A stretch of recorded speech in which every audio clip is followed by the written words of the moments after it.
What's going on, guys? Back at it again with another Isobel build here for you guys on the channel. This one I am calling the Frost Marshal. Frankly speaking, she's just an ice staff tank, and a good one at that. I must say that Isobel, in terms of tanking, is among the best of the best when it comes to tanking in your companions, rivaling very well that of which Bastion is capable of doing, mainly because her passives really are tailor-made for this specific role, in my personal opinion. Because of that, she ends up being a great tank. Very excited to jump into this one, guys. If you are too, do me a huge favor, drop a like on this video. Also, subscribe to the channel if you're not already subscribed, because it really does help this channel grow. So with that being said, enough yapping from me. Let's go ahead and jump right into this.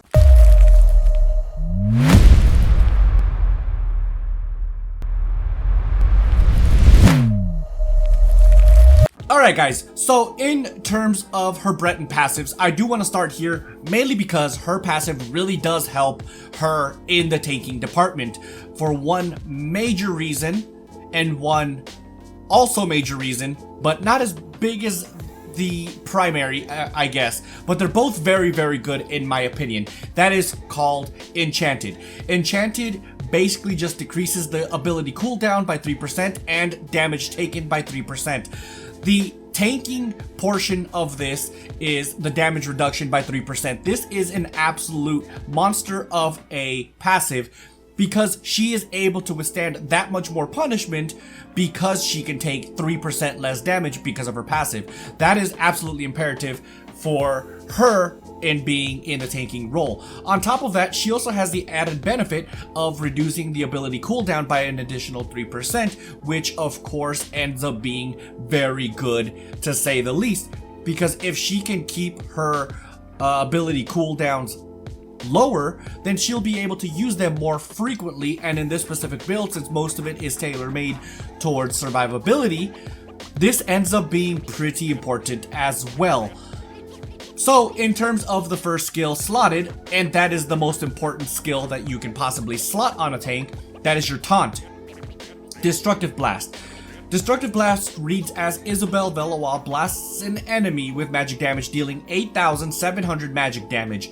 But specifically for the Frost Staff, Frost Blast taunts an enemy for 15 seconds. Now, initially this skill does have a 16-second cooldown. However, we do have some mitigation for that. On top of that, her passive also reduces the ability cooldown, so we are able to keep that down to 14.7 seconds, effectively keeping this skill up 100% of the time, making it very, very good in my opinion. On top of that, it also has a little added benefit of dealing a little bit of magic damage on top of this, so it does help in that sense as well. For the number 2 skill is Solar Ward. I almost said Frost Ward for some reason, but Solar Ward. Isobel Velois summons the power of the sun to defend themselves from harm, reducing incoming damage by 20% and granting a damage shield that absorbs up to 12.5% of their max health for 6 seconds. Now, the damage shield isn't that big, if I'm being completely honest. There is other ways of getting damage mitigation. However, having that little bit of extra damage shield is good nonetheless. So, not talking down to it whatsoever, it is very useful to say the least. However, we are not necessarily spec'd into max health, so this is not as big as it could be, potentially. Where I get my bread and butter for her on this specific skill is the damage reduction for 20%. This skill effectively allows you to just plain and simple reduce damage by 20%, making her just that much more tankier, right? This skill, it also has a 7.3 second cooldown, so she will effectively keep this skill up the vast majority of the time, really helping her in the survivability department because of that. Great skill to have for this specific build, guys. In the number 3 skill or slot, we have Holy Ground. Holy Ground reads as Isobel Veloal consecrates the ground under them for 8 seconds, healing themselves and nearby allies for 2,175 health every 2 seconds, and snaring enemies by 50%. So this is an 8-second effect in terms of healing, so you will be getting it every 2 seconds, so that'll be 4 complete ticks of 2,175 health. But this also has a little bit of utility of snaring enemies within the circle by 50%, which is a very nice thing to have for a tanking build. That way you can provide at least a little bit of crowd control while also simultaneously keeping your health up. Fantastic skill for this specific build, guys. Highly recommend. In the number 4 slot, we have more damage mitigation in the form of Ritual of Salvation. Ritual of Salvation reads as Isobel Veloal brands the earth underneath them with a rune of protection for 8 seconds. Standing within the rune reduces the damage they and their allies take by 20%. If the attacker is undead, Daedra, or werewolf, the rune reduces damage taken by an additional 20%. This is a very important skill for this build because it reduces an additional 20%. So when you add that on top of Solar Ward, that's 40% of damage mitigation that you have for her survivability. However, there is a little bit of a circumstantial caveat to this as well, which if you are fighting against undead, Daedra, or a werewolf, the rune also reduces an additional 20%, effectively reducing overall damage by 60% against said enemies. However, I don't like to add that extra 20% because it's very circumstantial. Unless you're fighting those 3 types of enemies, then that's the only time you get full benefit of this specific skill. So I only like to add that initial 20% and adding it to the Solar Ward damage, having damage mitigation by 40% instead of 60. However, I will emphasize the fact that if you are fighting those enemies, it will be increased by an additional 20%, having it overall at 60%, which is absolutely fantastic to say the least. The only real downside to this skill is that the cooldown is at 14.7 seconds, but it really isn't that big of a deal in the grand scheme of things because you have enough damage mitigation and heals elsewhere. However, it's still important to have this skill slotted nonetheless, so I think this more than makes up for the a little bit higher than normal cooldown. In the number 5 slot, we have Beam of Reproach. Beam of Reproach reads as Isobel Veloal bathes an enemy in a beam of sunlight, immediately dealing 4,350 health damage and healing allies nearby for 4,350 health. The residual light will then continue to heal allies near the enemy for 1,087 health every 2 seconds for 8 seconds. This is another one of those skills that deals a tick for 4 ticks in the duration of 8 seconds. So every other second you will get a heal, but it also acts as a slight burst heal of 4,350. But on top of that, it also deals a little bit of magic damage of 4,350, although I will say that that's not the emphasis of this specific build. Where you get your bread and butter off of this skill is the heal of the initial burst heal of 4,350 and 1,087 for 2 seconds over an 8-second period. Now, if you wanted to, you can actually flex that out for something like Blessed Sacrament, so you can have a strong burst heal and a slight heal over time. On top of that, as a matter of fact, I'll probably end up putting this instead, because it does kind of fit this profile a little bit better. But it does have the same burst heal of 4,350 with an additional 1,631 every 2 seconds for 8 seconds. So you get the same effect minus the damage for it. And it has the added benefit of having a lower cooldown at 7.3 seconds. So I guess Blessed Sacrament would probably be a better fit in this specific build. So something to take into consideration there. But you can effectively put Beam of Approach if you want to just throw in a little bit of damage on top of your heals as well.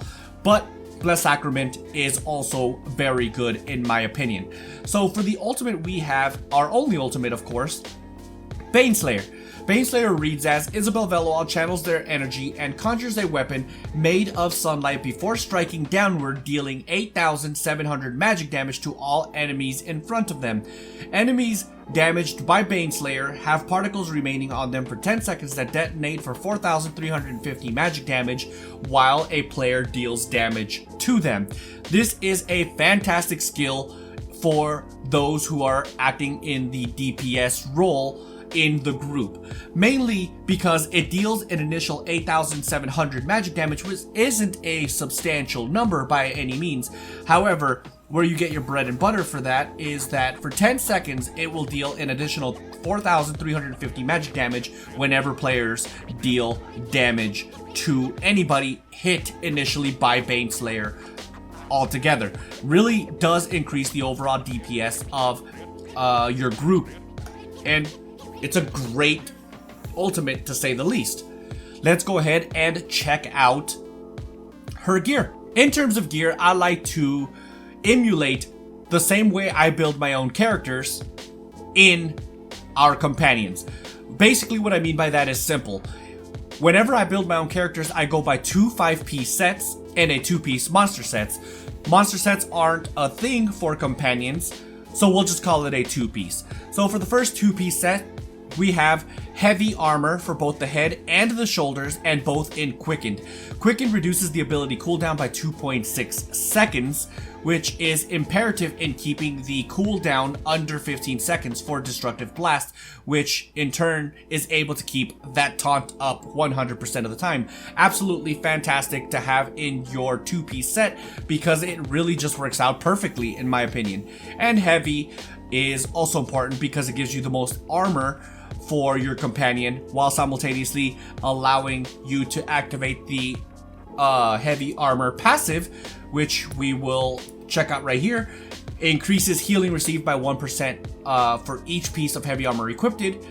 Little spoiler alert, current bonus is 7%, but it also allows the ability to block mitigate by 1% for each heavy armor piece equipped. Again, 7% of damage mitigation in there just by slotting on 7 pieces of heavy armor for your tank. Very, very important, that is. With that being said, the first 5-piece set is also in heavy armor, and that will be all 5 pieces of Bolstered. Bolstered reduces the damage taken by 1.7%, increasing the durability of your companion because she will effectively just take less damage. That mixed in with the fact that you have your heavy armor passive, it ends up being very, very tanky and sturdy as a companion. Super important, guys.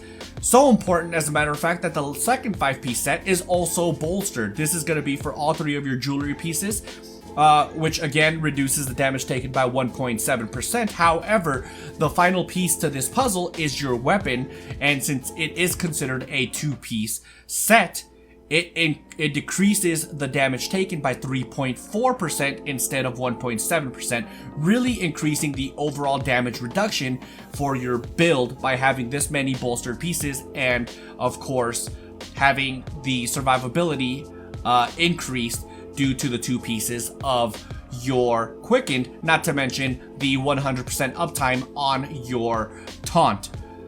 Great way to invest in your companion, if I do say so myself. With that being said, let's go ahead and go over to the house and check out our companion's fashion. Alright guys, so in terms of fashion, it's actually very simple for this one, guys. She is actually using a costume that you can actually get in-game by just simply questing in the Daggerfall Covenant side of quests. With that being said, it is called the Lion Guard Knight costume. I think it looks great. It looks fantastic, very knightly as well, which kind of fits the profile for Isobel, of course. My alarm was just going off right there. My apologies. In terms of dyes, we have Shrike Blue, Wayrest Royal Purple, and of course, my favorite blue color in this game, which is Covenant Blue. For the weapon, we do have Daggerfall Staff. In terms of dyes, we have Cyrodiilic Steel, and Covenant Blue. Let me know down in the comment section what you guys think of this overall aesthetic and fashion for Isobel. And with that being said, let's go over to a world boss and see if she can survive.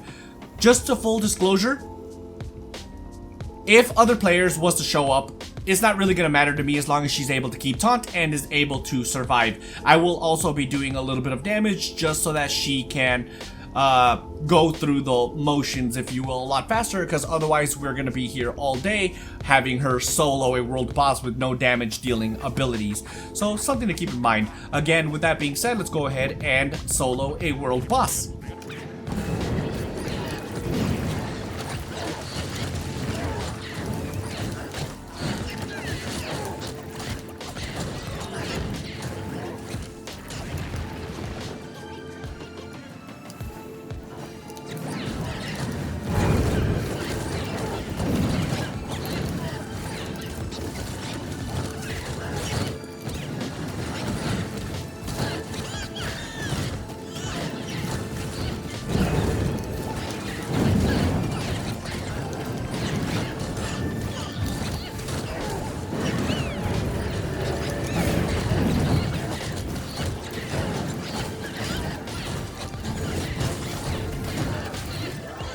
And there you have it, guys. The Frost Marshal is officially complete here on the channel. Let me know down in the comment section what you guys thought of this build. Personally speaking, I think this build is absolutely fantastic in every way, shape, and form. It does everything I need her to do. And of course, it doesn't put any negative asterisks on the fact that Isobel is basically tailor-made to be a tank. With that being said, if you enjoyed this video, do me a huge favor, drop a like on this video. Also subscribe to the channel if you're not already subscribed, because it really does help this channel grow. So with that being said, definitely catch you guys in the next one. Deuces.